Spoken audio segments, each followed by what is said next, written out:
네, 안녕하세요. 전지명입니다. 지난번 기초 강의 이후로 오랜만에 강의를 열었어요. 기본 심화 강의 같은 경우에는 제가 이제 개인적인 사정들이 몇 가지가 있어서 강의를 열기 좀 어려운 상황이었고요. 이제 복학을 한 상태다 보니까 이제 모스쿨 학교 다니는 건도 좀 있고 또 집안 사정들이 있어서 이제 진행을 못했는데 이번 집중 강의는 그냥 학교 다 째고 강의를 하게 됐습니다. 오전 수업이 많아요. 로스쿨은 이제 아침부터 저녁까지 수업이다 보니까 제가 저녁 강의를 열기에는 조금 힘들고 그래서 이제 강의 진행을 좀 못하고 있었는데 이번에는 일주일이니까 강의를 그냥 째고 왔고요. 뭐 학점 나락가면 뭐 어쩔 수 없죠. 그렇지만 오랜만에 강의를 연 만큼 여러분들한테 조금이라도 좀 도움이 될 수 있도록 해드리려고 합니다. 그래서 이 기출 문제들 중에서 여러분들이 굉장히 등한시하기 쉬운 입법고시 문제들을 집중적으로 좀 다뤄드리려고 해요. 그래서 여러분들이 매일 미리 해 오셔야 될 것들이 있고요. 인강 들으시는 수강생분들은 아직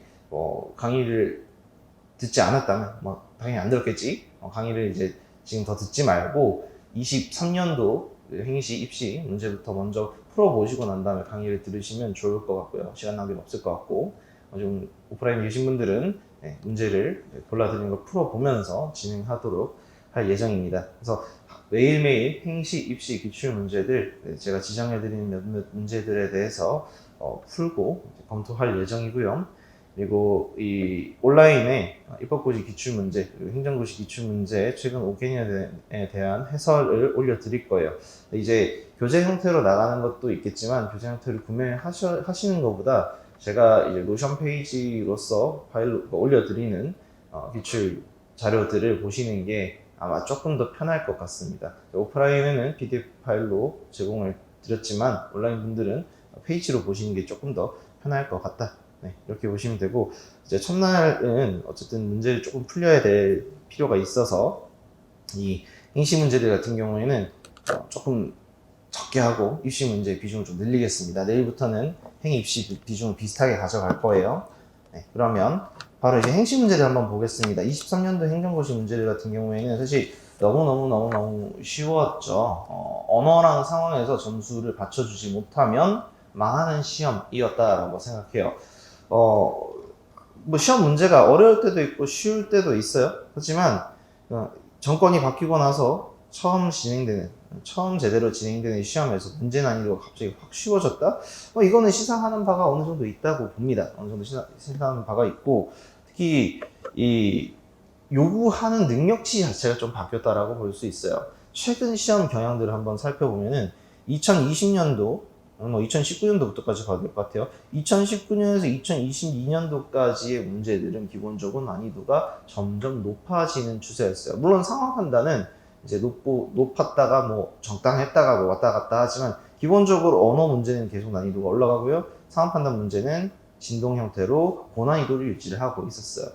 근데 이렇게 이제 어려운 문제가 나오다가 2023년도에는 갑자기 난이도가 확 떨어졌죠. 그럼 이 두 가지의 경우에서 요구하는 능력치가 어떻게 다른가? 물론 24년도에 어떻게 바뀔지도 모르니까 양쪽 다 대비하는 게 맞겠죠? 이 직전에 요구했던 거는 이제 운영이에요. 전체 40문제를 모두 다 푸는 건 필요가 없고 한 35문제 정도까지만 잘 밀어줘도 충분한 35문제 정도 풀어서 30개 넘게 맞으면 그래도 원자상 해가지고 평균 잡아서는 행시, 그러니까 일반 행정, 재경 정도는 붙을 수 있는 그런 정도의 목표치였다면은 23년도는 아니죠. 이 기존에 내가 풀 수 있는 문제만 35개 풀겠다 이런 운영으로는 그대로 나락가는 나락으로 직행하는 조건이었어요. 언어 상황 같은 경우에 90점 방어를 해줘야 재경직 1차를 붙을 수 있는 그런 시험이었고 일반 행정 기준으로 해서 거의 비슷했죠. 외교원조차도 80점이 나와야 되는 시험. 그 말은 40문제를 다 풀지 않으면 불가능하다. 저는 그렇게 생각합니다. 여러분들이 어려운 문제를 풀든 쉬운 문제를 풀든 정답률 자체는 그렇게 큰 차이가 없다고 봐요.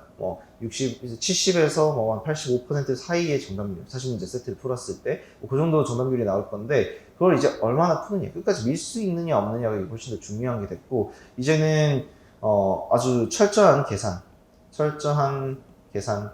어떻게 보면 엄밀하다고 볼 수도 있겠죠. 엄밀하고 철저한 계산과 실수를 최소화하고 뭐 같은 말인 것 같긴 해요. 그다음에 눈썰미 좀 좋게 풀어주는, 그리고 시간 관리를 제각각 다 해주는 그런 게 요구되는 시험들이었어요.